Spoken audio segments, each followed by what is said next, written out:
پھول جیسی آپ کی گفتار ہونا چاہیے، آدمی کو صاحب کردار ہونا چاہیے۔ اپنے مستقبل میں جھانکو، پائیداری آئے گی، اپنی حالت دیکھ کر بیزار ہونا چاہیے۔ غفلتوں کی نیند میں سوتے رہو گے کب تلک، گر ہو زندہ پھر تمہیں بیدار ہونا چاہیے۔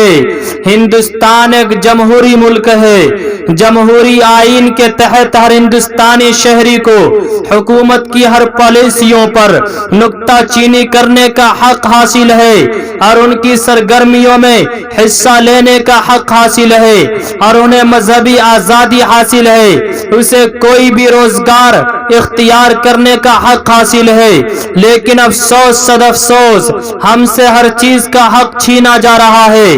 ملک سے ابھی تک مذہبی تعصب، تنگ نظری، منافرت اور زبان کے جھگڑے کی لعنتیں ملک کے مختلف حصوں میں خوریزوں ہوتے رہے ہیں، جس میں اقلیت کے بے گناہ افراد مارے جاتے رہے ہیں اور ملک کے مختلف سیاسی پارٹیاں مذہبی تعصب، مذہبی لسانی اور ذات کے اختلاف کو ہوا دیتی ہے، بلکہ بعض سیاسی پارٹیاں اسی بنیاد پر قائم ہوئی ہے۔ جب ہم اس جمہوریت پر نگاہ عمیق ڈالتے ہیں جس کا خواب گاندھی، مولانا ابوالکلام آزاد اور جواہر لال نہرو نے دیکھے اور دکھائے تھے، اور خواب آج تک شرمندہ تعبیر نہ ہو سکا، ہندوستان کے ہر صوبہ میں، زندگی کے ہر شعبے میں اقلیت کے ساتھ انصاف ہوتا رہا ہے، لیکن اب نا انصافی ہو رہی ہے، وہ ظلم و بربریت کے شکار ہیں۔ جمہوریت کے جو اصول و ضوابط بنائے،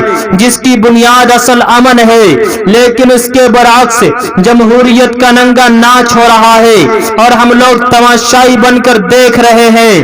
1947 سے لے کر اب تک کی تاریخ پر جب نگاہ عمیق ڈالتے ہیں تو پتہ چلتا ہے کہ بی جے پی کے اقتدار میں آنے کے بعد ملک کے عوام جس نازک دور سے گزر رہی ہے اور جس مشکل حالات کا سامنا کر رہی ہے، وہ ہندوستانی عوام کی تاریخ سے سب سے دشوار اور کربناک لمحات ہیں۔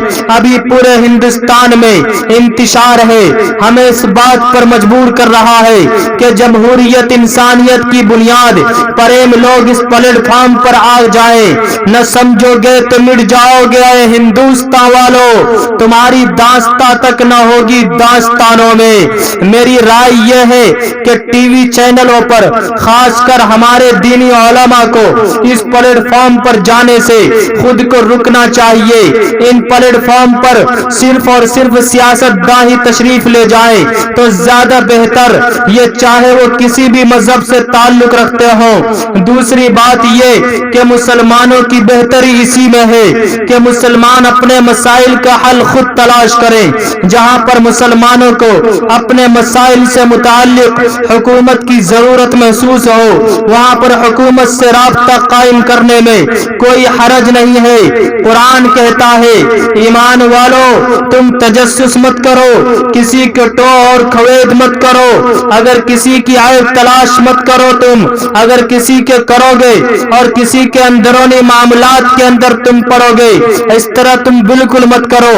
آپ کو بتلا دوں، ابھی 2 دن قبل الہ آباد کے رہنے والے محمد جاوید کے گھر کو موجودہ حکومت نے گھر کو غیر قانونی تعمیرات کہہ کر زمین بوس کر دیتی ہے۔ اب انصاف بلڈوزر کرے گا، آفرین فاطمہ کا گھر دوبارہ بنے، یہ علماء و مشائخ اور دینی تنظیموں کی ذمہ داری ہے۔ آفرین کے گھر والوں کو انصاف ملے، یہ مسلم وکیلوں، قانون داں حضرات اور مسلم سیاسی شخصیات کی ذمہ داری ہے۔ کوئی دوسرا اس قسم کی ظلم و زیادتی کا شکار نہ ہو، یہ ہم سب کی ذمہ داری ہے۔ ملی وحدت قائم اور منظم ہو، ہمارے نوجوانوں کا حوصلہ نہ ٹوٹنے پائے، اس کے لیے ہم سب کو کوشش کرنی ہوگی، اپنی ذاتی و گروہی عصبیت کی قربانی دینی ہوگی۔ 15 دن سے زائد کا عرصہ گزر گیا مگر حکومت ہند، پیغمبر اسلام، وجہ تخلیق خالق کائنات حضور اکرم صلی اللہ علیہ وسلم کے گستاخوں کو کھلی آزادی دی. پورے عالم اسلام میں اس کے خلاف احتجاج جاری ہے اور حکومت سے مطالبہ کیا جا رہا ہے کہ گستاخوں کو سخت سے سخت سزا دینی چاہیے. اف تعصب کی تمازت سے وہ مرجھانے لگا.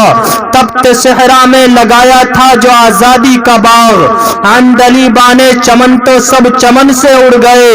کائیں کائیں کر رہے ہیں آج اس گلشن میں ذرا، کیا قیامت ہے کہ بدلے دے رہے ہیں. صبح کو یہ فرقہ پرورے شام سے ہو رہی ہے ہستیاں ان کی آیا، لاٹھیوں بلڈوزروں دشنام سے.